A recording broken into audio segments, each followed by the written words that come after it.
인생의 이 마지막을 기다리는 사람의 마음은 어떨까요? 우리가 아직 그런 자리에 서지 않았으니까 온전하게 알 수는 없지만 어떤 마음일까 생각을 해봅니다. 또 세상의 마지막을 아는 사람의 마음은 또 어떨까요? 누구도 세상의 마지막을 알지 못하는데 그 세상의 마지막을 안다면 그 마음은 또 어떨까 생각해 봅니다. 5분 뒤의 일도 알지 못하는 그러한 못하는데 우리가 세상의 마지막을 알 때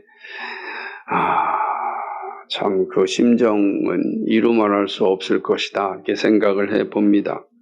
본문은 다니엘에게 마지막을 알려주면서 마지막을 기다리라고 말씀하시는 하나님의 모습을 봅니다.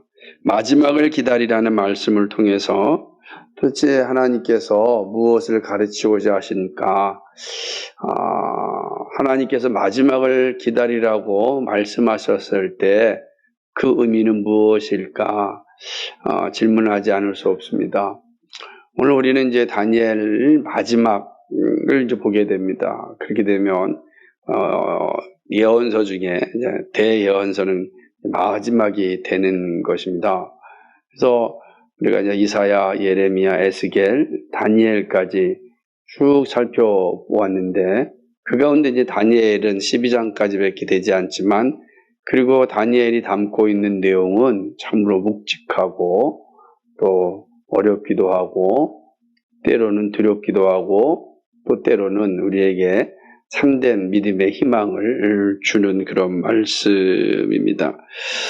근데 12장에 오게 되면 참 난해한 숫자들이 기록되어 있습니다. 우리가 한때와 두때와 반때는 7장에서 살펴보았는데 오늘 여기에는 11절에 보니까 1291, 또 12절에는 1335일 이렇게 이제 숫자가 기록되어져 있습니다. 도대체 이런 숫자가 의미하는 것이 무엇인지 사실은 이 의미를 잘 이해할 때 본문이 말씀하시는 교훈을 좀 풍성하게 이해할 수 있습니다. 다니엘은 강을 두고 서로 다른 쪽에 있는 이 두 천사를 보게 됩니다. 이쪽 편과 저쪽 편, 다른 편에 있는 두 천사를 이제 보게 됩니다. 근데 그 중에 한 천사가 세마포 옷을 입은 자, 즉 강물 위쪽에 있는 분에게 질문을 합니다. 세마포 옷을 입고 강물 위에 있는 분은 누군가? 세마포 옷을 입은 분은 예수 그리스도를 의미하는데 다시 말하면 성육신 하기 전에 예수님 혹은 성자 하나님을 이제 의미합니다. 세마포 옷을 입은 주님께 이 천사가 질문을 하는데 이 놀라운 일의 끝이 언제입니까? 라고 묻게 되는 것입니다. 이제 하나님, 다니엘이 보고 있고 양쪽에 두 천사가 있고 강 위에 있는 분에게 한 천사가 질문한 거예요. 이 놀라운 일의 끝이 언제냐 이렇게 묻는 것입니다. 다니엘은 또 천사의 이 질문에 답을 하시는 그 주님의 음성을 이제 듣게 됩니다.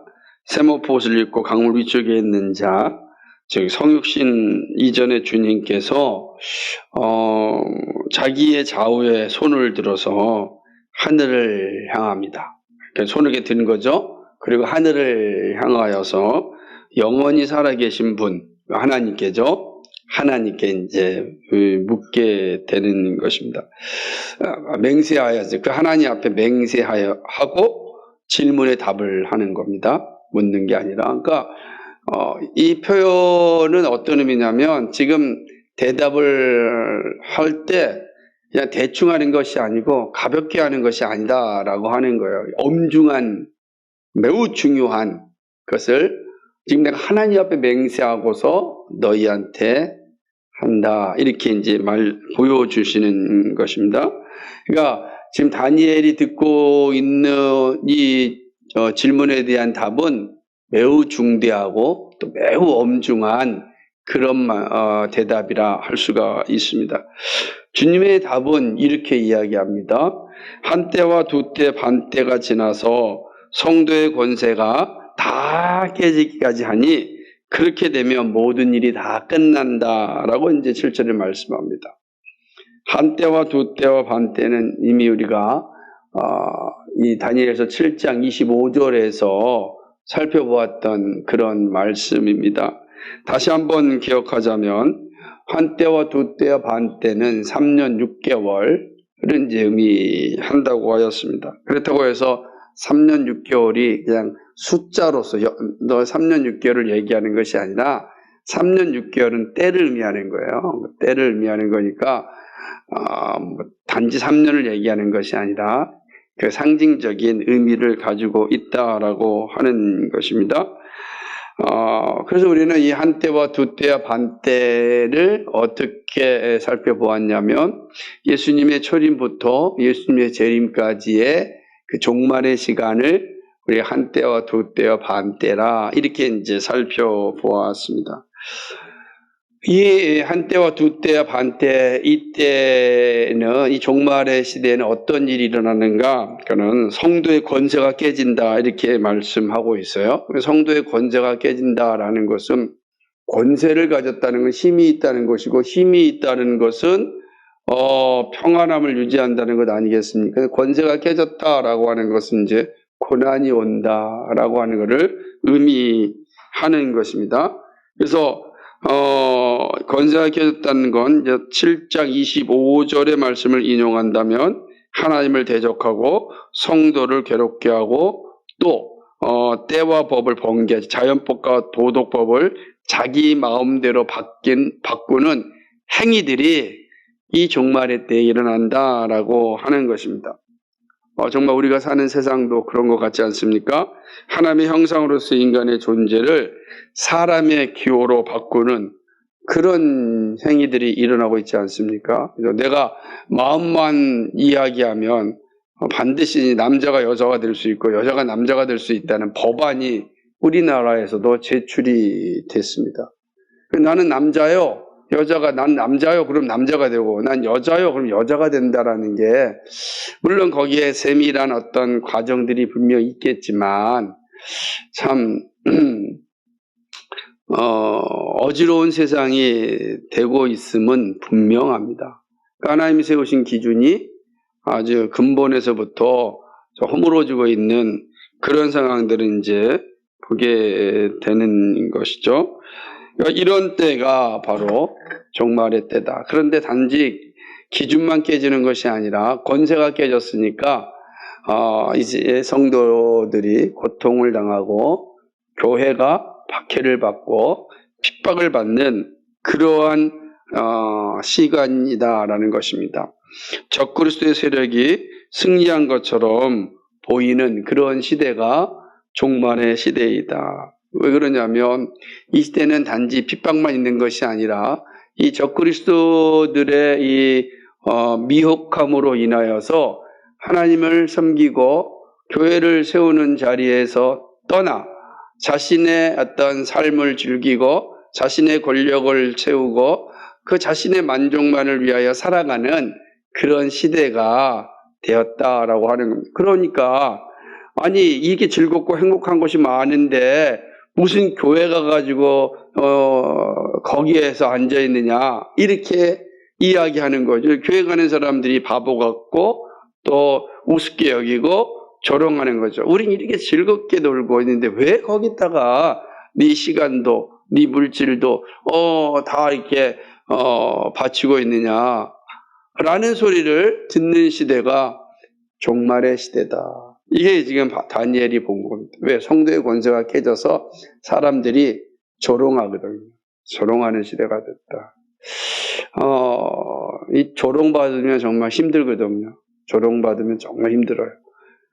차라리 한 대 때리는 거 맞으면 차라리 나은데 말로 조롱할 때가 엄청난 폭력, 언어 폭력 앞에 정말 힘들 수밖에 없는 것이죠.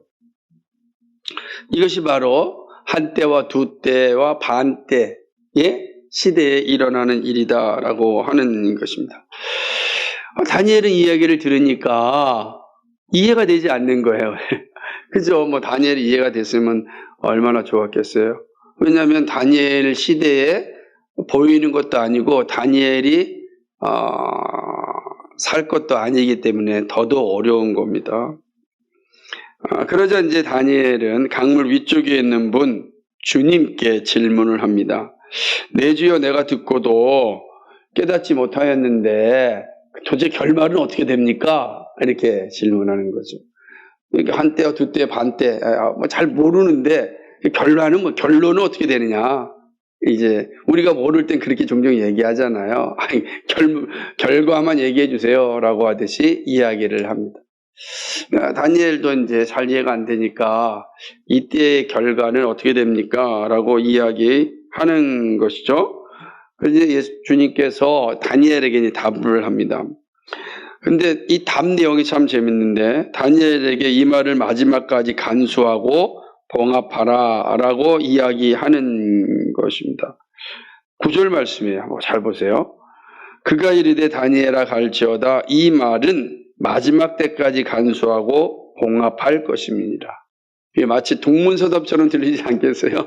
아니 우리 결말 좀 알려주세요 주님 그랬더니 가가지고 이 말은 봉합하라 이렇게 이야기하는 것입니다. 그리고 간수하라 이렇게 이야기하는 겁니다. 도대체 왜 예수님께서 이렇게 말씀하셨을까요? 왜 이런 대답을 하셨을까요? 정직한 질문에 정직한 답을 주시는 예수님께서 마치 동문서답과 같은 이런 말씀을 하신 이유는 무엇이라 생각하십니까?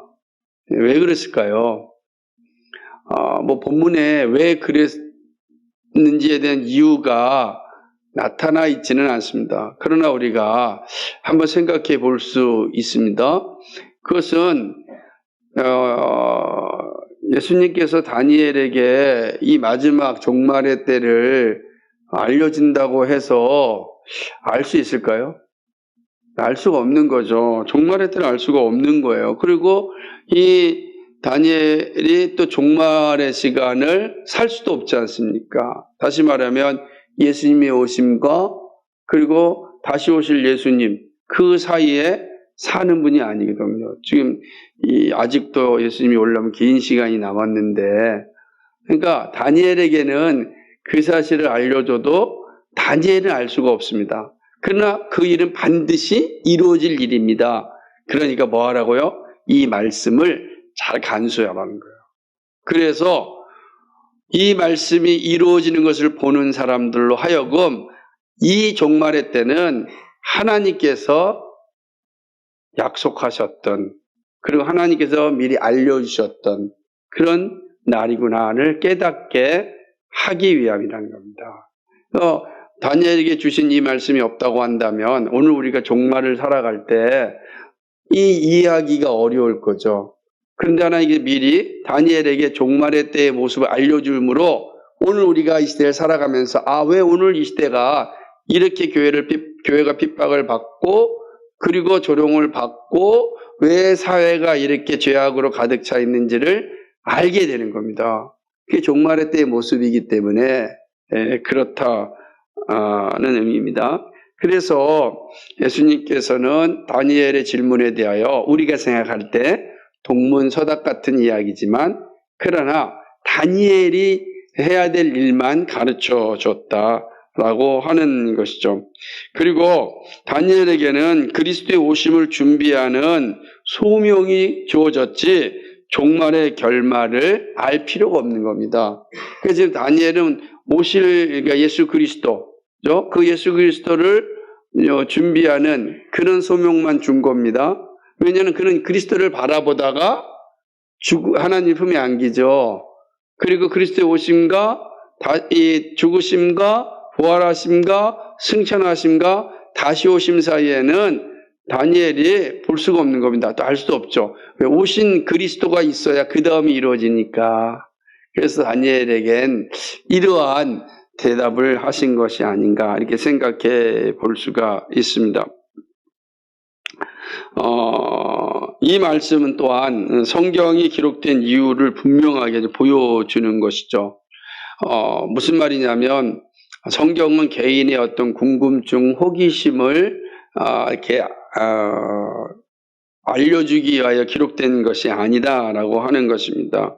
그러니까 결말이 어떻게 됩니까? 그 결말을 알고 싶습니다라고 하는 얼마든지 말씀하실 수 있잖아요. 결말 쉽게. 그러나 성경은 그런 어떤 우리의 호기심을 해소하기 위하여 주신 것이 아니고 그리스도를 중심으로 한 하나님 나라의 이야기입니다.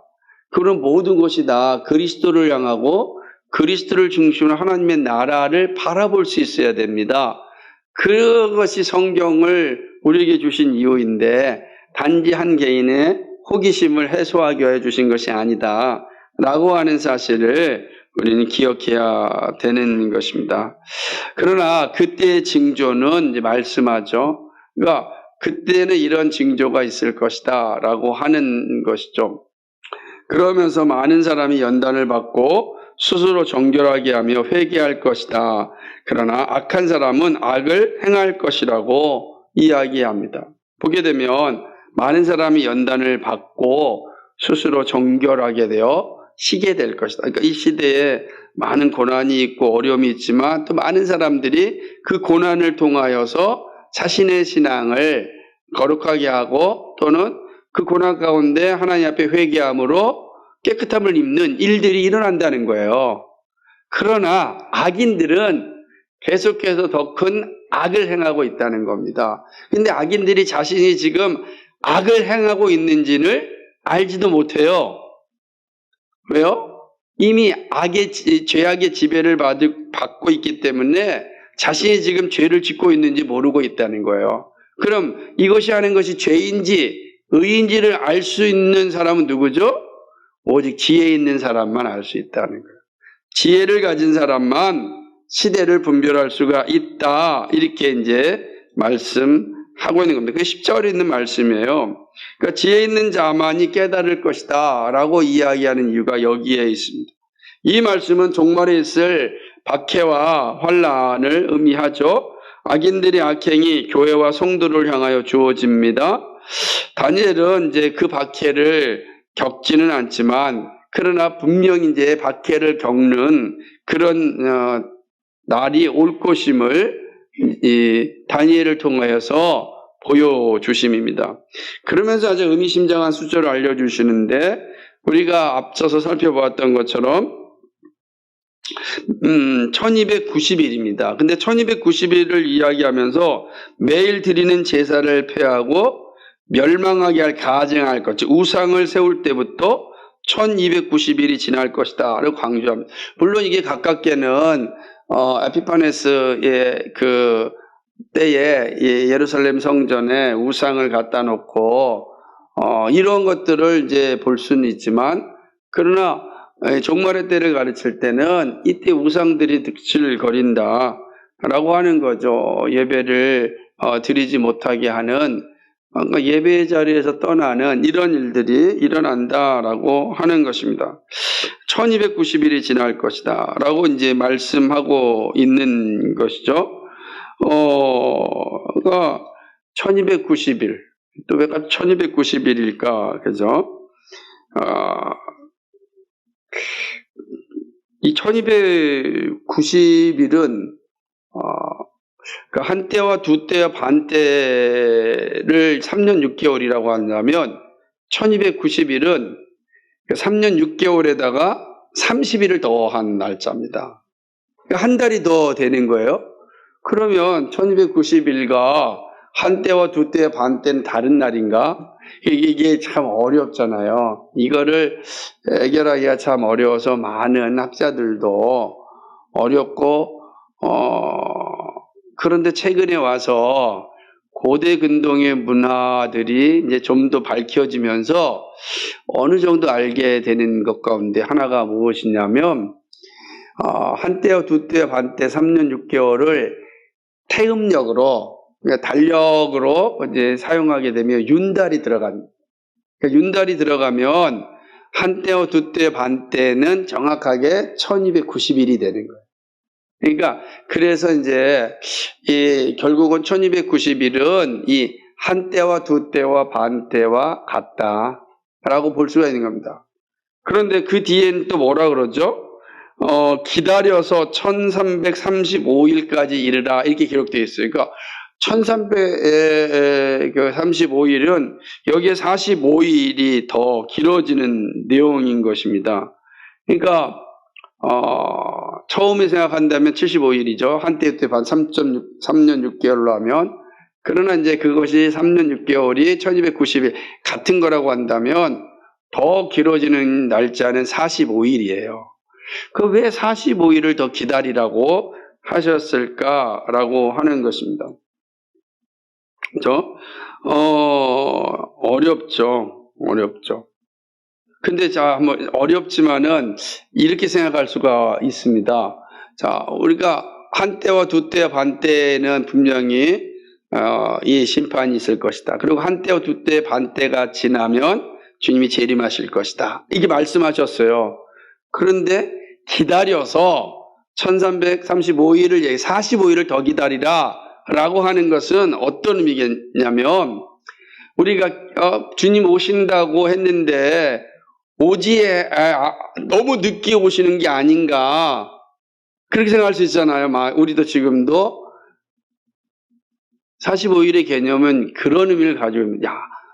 더디더라도 오신다라는 것이요. 주님의 재림이 더디 온다고 할지라도 의심하지 말고 인내해야 된다라는 의미에서 1290일에다가 45일을 더하였다고 하는 겁니다. 무슨 말이냐면, 지금 주님이 빨리 오셔야 되는데 오지 않는다고 해서 실망하지 말고 오히려 인내하고 참고 포기하지 말고 기다리라 이라는 겁니다. 쭉 기다리라. 45일만 더 기다리면 온다 라는 의미로 이제 합의하고 있다라고 볼 수 있습니다. 그러니까 우리는 종종 믿음 생활을 하다 보면 주님 빨리 이거 응답해 주세요 라고 생각할 때가 있잖아요. 하나님 즉각적으로 응답해 주면 너무 좋겠지만, 그런 응답이 없을 때라도 뭐 해야 됩니까? 참고 인내하고 기다리는 게 필요한 거예요. 주님이 오신다고 분명히 말씀하셨음에도 불구하고 그 날짜가 우리의 생각과 다를 때 실망하고 거짓말한 거 아니야 라고 생각하지 말고 참고 기다리라. 하나님의 약속은 실수가 없다. 그 사실을 이제 말씀해 주시는 게 45일을 더 이야기한 내용인 것입니다. 사람으로 나타난 성자 하나님은 이제 다니엘에게 가서 마지막을 기다리라고 이제 이야기합니다. 13절에 보니까 너는 가서 마지막을 기다리라 이렇게 말씀하죠. 그러면서 마지막을 기다릴 때 너에게 주어지는 그런 일이 있을 텐데, 그것은 평안히 쉬다가 끝날에 내 몫을 누릴 것이다 이렇게 얘기합니다. 그러니까 다니엘이 이제 육신으로서 이 땅에 사는 날이 끝나겠죠. 끝나는 것으로 인생이 이 땅에 그 험악한 삶을 살지 않으니까 어쩌면 그 자체도 행복할 수 있겠죠. 그러나 단순히 그 자체로만 의미한 것이 아니라 평안히 쉬다가 내 목, 다시 하나님이 주시는 그 영광을 영원히 누릴 것이다. 이 말씀을 네가 이제 영원히 내가 주는 영광을 누리게 될 것이다. 이렇게 말씀하는 것입니다. 초림과 재림 사이의 시대, 종말의 시대를 살아갈 성도들의 삶은 결코 평탄하지만 않습니다. 사단의 발악으로 인하여 악한 자들의 박해와 핍박이 있기 때문입니다. 그죠? 예수님이 오신 이후부터 교회를 향한 박해와 그 다음에 핍박은 끊임이 없었습니다. 그죠? 사단의 유혹은 더욱 지능적이 되었습니다. 그죠? 물질과 성공과 쾌락으로 유혹하여 사람들로 하여금 믿음의 자리에서 떨어지게 하고 있습니다. 삶이 좀 편안하잖아요. 물질이 좀 채워지잖아요. 그러면 하나님을 예배하는 자리에 오고 싶지 않습니다. 그죠? 그러나 또 너무 가난하고 어려워도 또 하나님의 자리에 오지 못해요. 왜? 올 수 있는 여건이 안 되는 거예요. 오고 싶어도 힘든 거죠. 그러니까 사단은 아주 양극단으로 만들어가지고 하나님의 교회에 성도가 오는 것을 방해하고 막습니다. 그러니까 우리의 마음도 그런 거죠. 우리로 하여금 우리의 마음에서도 그렇게 만들 수 있다라고 하는 것이죠. 그러니까 이게 지금 종말의 때에 나타나는 그런 시기다라고 하는 것입니다. 그러니까 이 자본주의 시대의 이 사단의 미혹은 엄청납니다. 왜냐하면 우리의 본성이 너무 잘 맞는 게 이 성공, 그죠? 그다음에 부, 그리고 명예, 쾌락 이런 것이 너무 잘 들어맞기 때문에 사단이 한번 바람을 확 불면 넘어지지 않을 사람이 없을 정도다라는 것입니다. 하나님은 다니엘에게 이러한 시대를 성도들이 살겠지만 조금만 인내하고 기다려라. 그러면 주님께서 오신다. 이 모든 걸 해결할 주심이 오신다라는 말씀을 주신 겁니다. 근데 재밌죠. 다니엘은 물론 다니엘도 자기 시대의 어려움과 고난과 고통을 당하지만 그러나 한때와 두때 반때에는 살지 않잖아요. 그러니까 한때와 두때 반때에 살아가는 성도들의 삶에는 이런 고난, 이런 핍박, 이런 미혹, 온갖 것이 있다.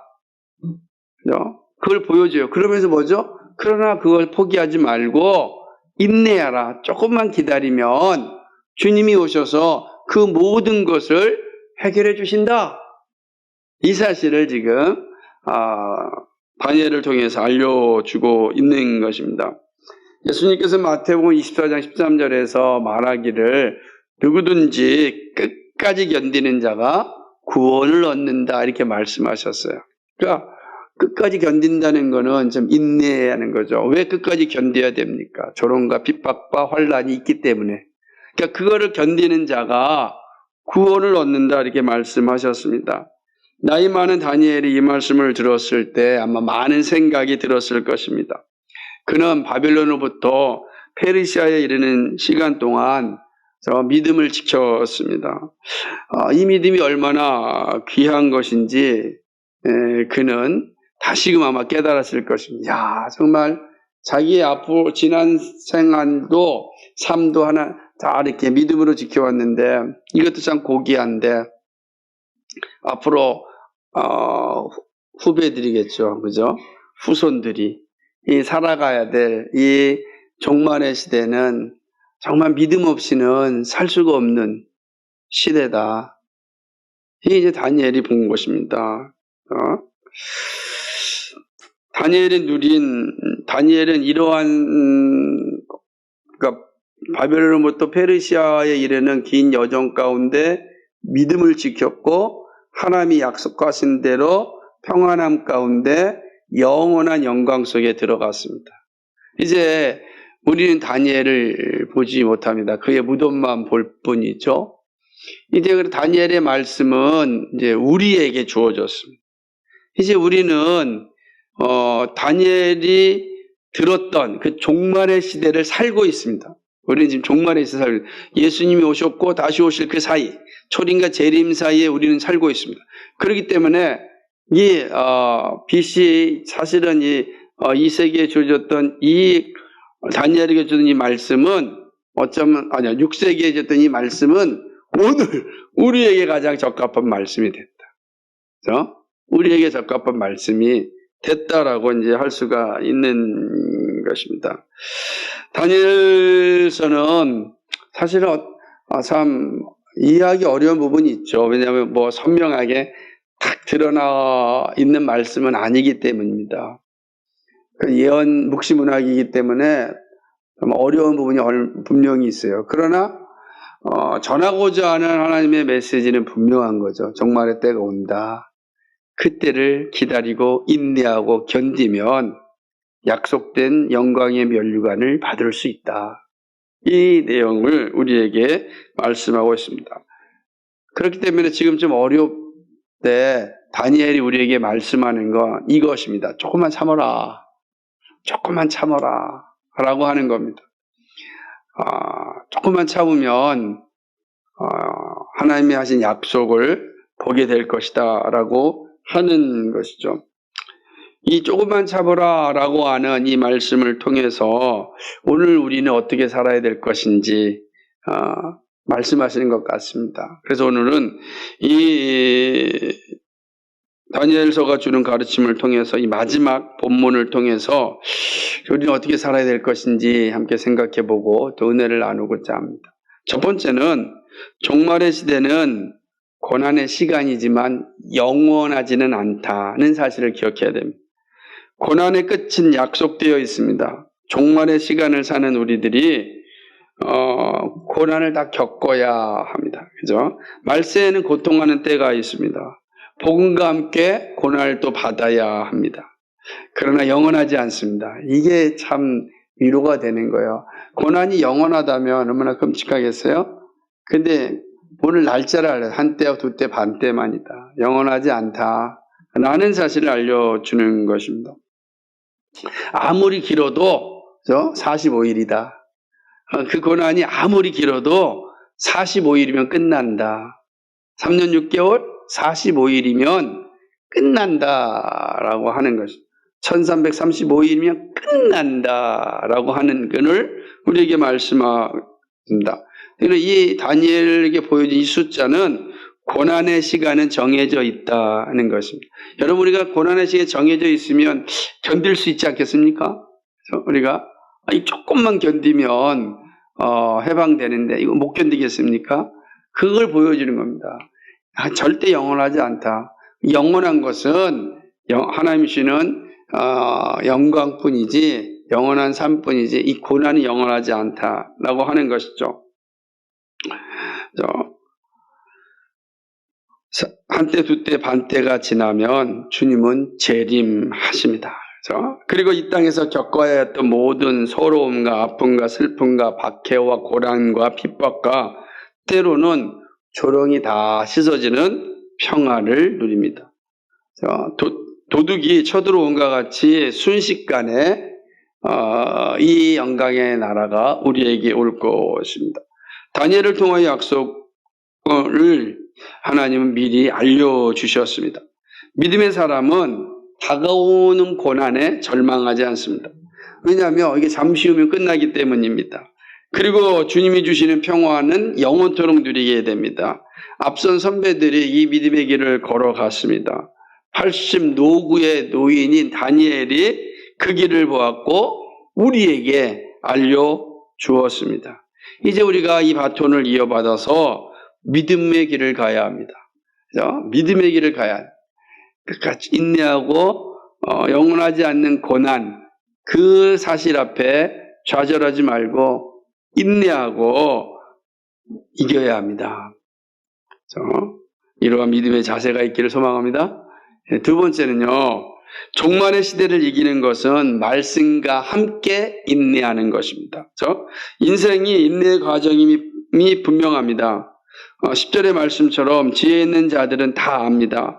여기서 지혜 있는 자들이라고 하는 것은 하나님을 경외하는 성도입니다. 왜 그렇죠? 하나님을 경외하는 것이 지혜와 지식의 근본이기 때문에 그렇습니다. 이러한 지혜는 종말의 시대에 다가오는 고난을 이길 힘을 줍니다. 베드로 사도께서 이렇게 말씀하셨고 당부하셨습니다. 베드로전서 1장 5절과 7절 말씀에서 너희는 말세에 나타나기로 예비하신 구원을 얻기 위하여 믿음으로 말미암아 하나님의 능력으로 보호하심을 받았느니라. 그러므로 너희가 이제 여러 가지 시험으로 말미암아 잠깐 근심하게 되지 않을 수 없으나 오히려 크게 기뻐하는도다. 너희 믿음의 확실함은 불로 연단하여도 없어질 금보다 더 귀하여 예수 그리스도께서 나타나실 때에 칭찬과 영광과 존귀를 얻게 할 것이니라. 아멘. 믿음의 확실함이 금보다 귀하다라고 말씀하고 있습니다. 고난을 견딜 수 있는 믿음이 주님이 재림하실 때 칭찬과 영광과 존귀를 얻게 합니다. 그죠? 우리는 이 세상이 걸어가는 길이 참 고난의 길이에요. 왜냐하면 사단이 발악하고 있고 어떻게 해서라도 우리로 하여금 믿음의 자리에서 떠나게 하려고 계속해서 시험을 주기 때문에 우리가 참 어렵게 살아가는 겁니다. 고난이 없는 신앙생활이 있으면 참 좋은데 그것이 불가능합니다. 그러니까 고난은 우리에게 반드시 옵니다. 그러면 이 고난을 어떻게 맞이해야 되겠는가? 이게 중요하지 않겠습니까? 당연히 오는 고난을 회피하여 도망가겠는가? 그러면 고난을 받지 않으려면 사단과 결탁하면 됩니다. 그럼 이제 마귀와 결탁하게 되면 적어도 영적인 고난은 없겠죠. 그러지 않겠습니까? 그거는 영원한 심판이요, 영원한 멸망에 이르는 길인데 그 길을 가시겠습니까? 아마 그 길이 분명히 보인다면 가는 사람이 없을 겁니다. 그런데 악인들은 지혜가 없기 때문에 그 길을 보지 못해요. 그렇게 계속 가는 겁니다. 그런데 여호와를 경외하는 자에게는 지혜가 있기 때문에 그 지혜로 말미암아 그 멸망의 길이 보이는 겁니다. 영생과 영벌의 길이 눈앞에 보이는 겁니다. 그래서 구원받은 백성, 하나님의 자녀들은 영벌의 길로 가지 않고 고난이 있다 할지라도, 이 땅에서 핍박이 있다 할지라도 영생의 길로 가는 겁니다. 지혜가 있어야만 가능해요. 지혜가 없으면 그 길을 갈 수가 없습니다. 근데 그 지혜가 뭡니까? 믿음이다라고 하는 거죠. 믿음입니다. 그런데 이 인내의 길을 걸어가려면 반드시 말씀과 함께하는 인내가 필요한 겁니다. 그러니까 그냥 내 의지대로 한번 이겨보겠다, 불가능합니다. 이길 수도 없고 반드시 실패합니다. 우리가 이 영적인 고난의 길, 이 땅의 삶의 길을, 이 핍박과 또 조롱과 아픔이 있는 이 길을 이겨낼 수 있는 것은 말씀의 인도함입니다. 말씀의 인도함이 있어야 돼요. 우리가 잘 알고 있듯이 십자가 없는 면류관이 없다는 거 우리 자주 듣습니다. 왜 그러냐면 그게 진리이기 때문입니다. 진리는 사라지지 않습니다. 그리고 마침내 영광을 누리게 합니다. 그러면 조금만 인내하신다면 주님이 주시는 복을 누리게 됩니다. 알프스가 아주 되게 멋있는 산이 있지 않습니까? 돌레미티라고 하는 엄청난 여러 대륙에 섞여 있는 그런 엄청나게 큰 산이 있습니다. 근데 그 산은 많은 사람들이 트레킹을 하기를 되게 좋아해서 트레킹을 전 세계에서 많이 온다는 겁니다. 근데 험악한 산이잖아요. 그거 함부로 트레킹 올라갔다가 길을 잃을 수도 있잖아요. 어렵잖아요. 그런데 그를 인내하는 그 험악한 산을 인도하는 산악인들이 있어요. 누구냐면 그 지역에 살던 사람들이에요. 지역에 살던 사람들. 그러니까 어릴 때부터 알프스산을 마치 자기 집 뒷동네처럼 오르락 내리락 했던 사람들이 이제 나중에 성인이 되어서 산에 산악 가이드가 된. 그 산악 가이드를 따라가면 그 험악한 산도 무사히 넘어갑니다. 17시간 열몇 시간 걸리는 트레킹도 산악 가이드와 함께 가면 무사히 도착하는 거예요. 시간 딱 맞게끔. 아무리 험하고 힘들어도 마침내 목적지에 도착할 수 있습니다. 말씀이 우리에게서 그런 위치에 있는 겁니다. 이 험악한 인생, 고난과 핍박이 있는 이 삶을 끝까지 잘 완주할 수 있도록 돕는 게 말씀입니다. 그 말씀이 마치 산악 가이드와 같다고 할 수가 있습니다. 그래서 여러분 말씀으로 인내할 때 우리는 이 땅에서의 고난도 핍박도 넉넉히 이겨낼 수 있다. 이 종말의 시대를 이겨낼 수 있다라고 하는 것입니다. 신앙의 여정은 인내의 시간입니다. 우리의 삶에 찾아온 각종 어려움은 우리를 믿음의 자리에 떨어지게 합니다. 이때 여러분 말씀으로 붙잡고 인내하면 조금만 더 인내하면 우리는 그 고난의 시간을 이겨낼 수가 있고 약속의 날, 재림의 날을 맞이하게 될 것입니다. 정말로 이 믿음을 가지고 말씀으로 인내할 때 하나님이 약속하신 그 영광을 반드시 보게 됩니다. 그런 은혜가 여러분 다 누릴 수 있기를 간절히 소망합니다. 한 사람도 예외 없이 정말 그 주님이 약속하신 영광을 볼 수 있기를 간절히 소망합니다. 마지막으로 세 번째는요, 그리스도인은 마지막을 기다리는 사람이다 하는 사실입니다. 우리는 이 땅에 살지만 하늘을 바라보며 사는 사람들 아닙니까? 우리는 현실을 살지만 마지막을 바라보면서 살아가는 사람, 이게 지혜 있는 자의 특징이에요.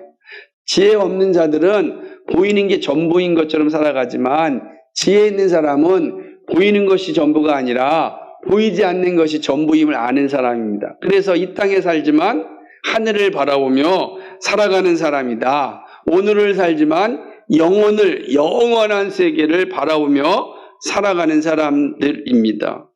그래서 사실 이제 오늘 현실만 보면 암담한 소식들이 너무 많습니다. 개인의 모습뿐만 아니라 나라와 세계의 모습에서도 희망을 찾아볼 수 있는 소식들이 자주 들립니다. 최근에 가장 많이 듣는 이야기가 지구온도 1.5도 낮추기, 지구온도가 1.5도만 올라가면은 엄청난 재앙이 올 거다. 우리가 애쓰고 수고한 모든 것들이 다 의미가 없는 그런 재앙을 맞이하게 될 거다. 그러면서 파키스탄에 일어났던 엄청난 재앙들, 이런 재앙들을 자꾸만 예를 들어서 말하고 있습니다. 그러니까 그런 소리 들으면 우울해지지 않습니까? 내가 아무리 열심을 다하면 뭐하냐. 이 사람들이 함께 하지 아니하면 지구온도 1.5도 올라가면 지구가 공멸할 것인데, 그럼 내가 열심히 살 이유가 어디 있는가? 내가 결혼하여 자녀를 낳아야 될 이유가 어디 있는가? 온갖 이유들이 생겨날 수 있다라고 하는 것이죠. 근데 이러한 소식들이 있음에도 불구하고 여전히 각 나라에서 이 전쟁을 일삼고 있는 현실을 봅니다. 저는 하마스, 팔레스타인에 떨어지는 어마무시한 이 폭탄들, 러시아와 우크라이나에 떨어지는 상상할 수 없는 그 폭탄들, 그 폭탄들에서 나오는 열기들, 어마어마한 겁니다.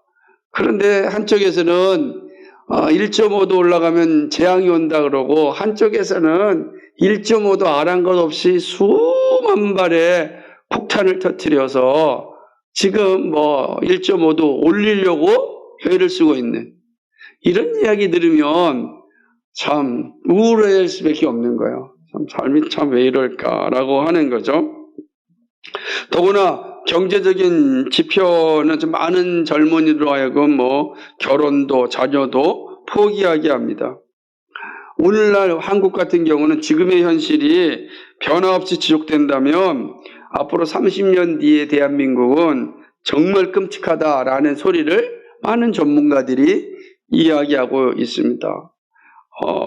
내년에 군대 가는 신병교육대가 3개가 없어진다고 합니다. 그러니까 더 이상 들어오는 그 군인들이 없어서 신병교육대 3개가 없어진다는 거예요.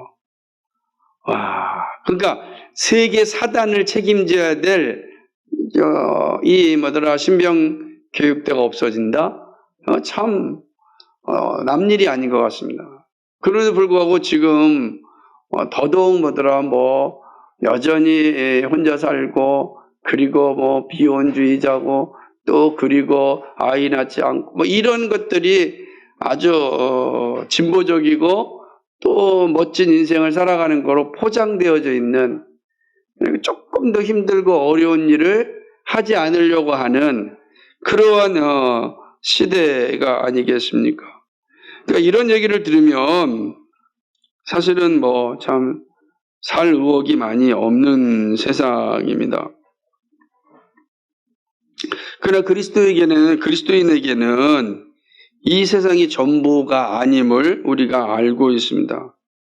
우리에게는 주님께서 새롭게 하실 새하늘과 새 땅이 있습니다. 그러니까 그리스도인은 그 나라를 바라보면서 오늘을 살아갑니다.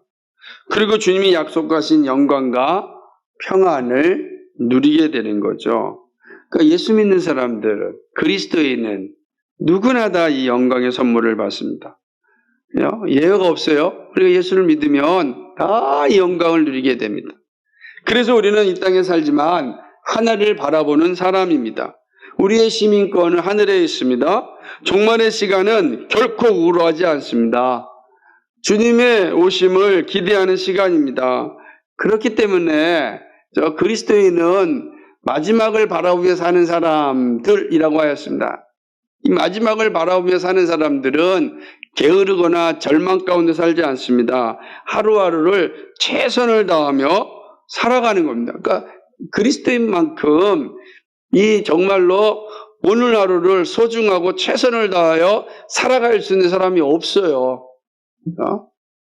우리는 마지막이 어떤 것이 잘 알고 있기 때문에 그 영광을 바라보면서 오늘을 살아가는 것입니다.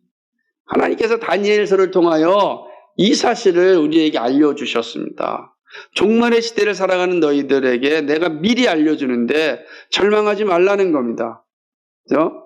고난이 온다고 해서 도망치지 말라는 겁니다. 조롱을 받는다고 해서 낙담하지 말라는 겁니다. 이 시간 지나가는 겁니다. 그리고 너희는 정해진 시간이 지나가면 약속된 대로 예수 그리스도 오실 것이다. 올 때 그 조롱과 핍박과 고난을 믿음으로 견디어 이겨낸 자들에게 하나님이 약속하신 그 영광을 보게 될 것이다. 그러니 조금만 참아라. 말씀으로 조금만 인내해라. 말씀하는 겁니다. 이게 다니엘서를 통해서 우리에게 주신 겁니다. 사랑하는 여러분, 오늘 우리가 살아가는 세상이 이렇습니다. 말하지 않는다 할지라도 여러분이 피부로 다 느끼고 있습니다. 그러나 이 시간이 영원하지 않다. 영원하지 않습니다. 모든 사람들은 이 끔찍한 재앙이 영원할 거라 생각하는데 오늘 하나님은 다니엘서를 통해서 말씀해 주셨습니다. 영원하지 않다는 겁니다. 한때와 두때 반때만 그렇다는 거야. 그리고 마침내 영원한 것이 우리에게 주어진다. 영원한 삶이 우리에게 주어진다. 이게 약속된 것입니다. 그리고 하나님의 약속은 한 번도 실수한 적이 없습니다. 그리고 그 약속은 반드시 성취되어 살아갑니다. 그러므로 오늘 우리의 주어진 삶의 현실에서 우리가 감당할 일은 말씀으로 인내하는 겁니다. 말씀을 붙잡고 조금 참는 겁니다. 그리고 그 나라를 바라보면서 말씀으로 오늘 하루를 또 최선을 다하여 살아가는 겁니다. 마침내 하나님 주시는 영광을 우리가 보게 될 것입니다. 이 사실을 기억하면서 오늘도 믿음의 길을 담대하게 걸어갈 수 있기를 소망합니다.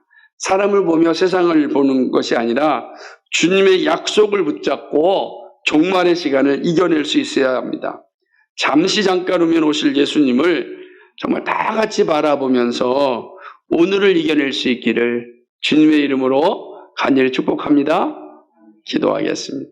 거룩하시고 자비하신 하나님 아버지, 다니엘을 통하여 우리에게 알려주신 이 종말의 삶을 다시금 돌아봅니다. 오늘 우리가 예수 믿을 때 여러 가지 핍박과 고난이 있고 조롱도 있습니다.